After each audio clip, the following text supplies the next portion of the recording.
अस्सलाम अलैकुम। हमारे देखने और सुनने वाले को खुश आमदीद। आज का मौजू है पैगंबर इस्लाम सल्लल्लाहु अलैहि वसल्लम से एक हदीस मनक़ूल है। आपने फरमाया, लेकिन इस पहले हमारा चैनल लाइक और सब्सक्राइब करें। मनक़ूल है, आपने फरमाया, जिस किसी इंसान का भाई खून बहाया जाता है, इसकी जवाबदेही का एक हिस्सा काबिल के जिम्मा होता है, जिसने इंसान कुशी की इस बड़ी सुन्नत की दुनिया में बुनियाद रखी थी।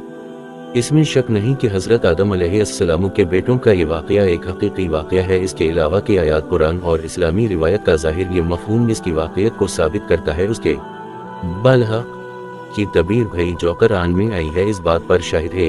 लिहाजा जो कुरान में बयान किए गए वाक़या को तशबीह, किनाया या अलामती SIMBOLIC दास्तान समझते हैं, बग़ैर दलील के ऐसा करते हैं। एक आखिरकार ये बुरे लोग अपने शर्मनाक और बुरे अमाल के अंजाम से आगाह हो जाते हैं और इन पर पर्दा डालने और इन्हें दफन करने के दर पे हो जाते हैं। इस मौका पर उनकी आरज़ू इनकी मदद को लपकती हैं। खोता इन आरज़ुओं का मज़हर है जो जल्दी से पहुंचता है और इन्हें उनके जराइम पर पर्दापोशी की दावत देता है, लेकिन आखिरकार इन्हें खसारे, नुकसान और हसरत के सिवा कुछ नसीब नहीं होता।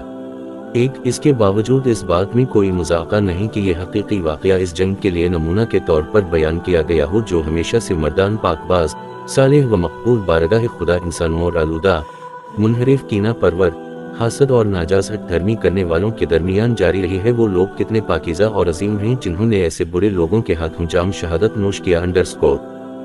बहुत बहुत शुक्रिया हमारी पूरी वीडियो देखने और सुनने वालों का। इस वीडियो को शेयर करें। जज़ाकल्लाह।